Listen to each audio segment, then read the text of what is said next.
Les autorités de Tunis ont ajouté que les suspects étaient accusés d'avoir facilité le passage de personnes originaires de différents pays africains sur le territoire tunisien à travers les frontières terrestres avant de les transporter et de les héberger pour des tentatives de migration illégale en Italie.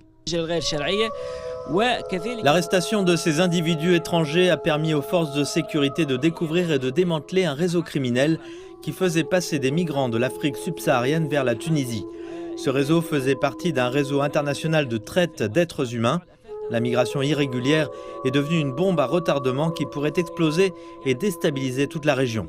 Selon le Haut Commissariat des Nations Unies pour les réfugiés, l'Italie a accueilli plus de 56 000 migrants en 2023, dont environ 27 000 sont arrivés par la Tunisie. Malgré les efforts de Tunis pour enrayer le phénomène, le pays d'Afrique du Nord reste l'un des principaux points de départ des sans-papiers.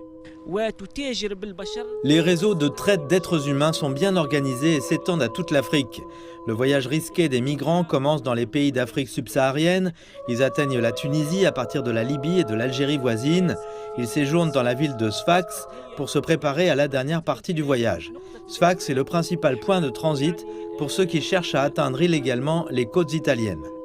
Le gouvernement italien a dévoilé un plan de près de 6 milliards de dollars pour soutenir le développement de l'Afrique lors d'un sommet Afrique-Italie d'une journée à Rome lundi.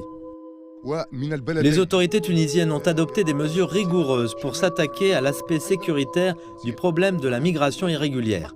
Il incombe maintenant à l'Italie et à ses partenaires européens de s'attaquer aux aspects sociaux et économiques en investissant dans le développement économique afin de fournir des emplois et de la stabilité aux migrants qui cherchent une vie meilleure. Le président tunisien Kais Saïed a souligné lors du sommet Afrique-Italie la nécessité d'éliminer les causes de la migration irrégulière vers l'Europe par le biais d'une solution collective. Le chef d'État a déclaré que la solution à la migration irrégulière ne pouvait être individuelle mais devait être collective, soulignant que la solution ne devait pas non plus être basée sur la sécurité.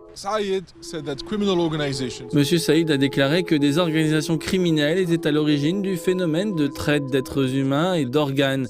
Le président a ajouté que les Tunisiens ne permettraient pas à leur pays de devenir une terre de transit ou d'installation.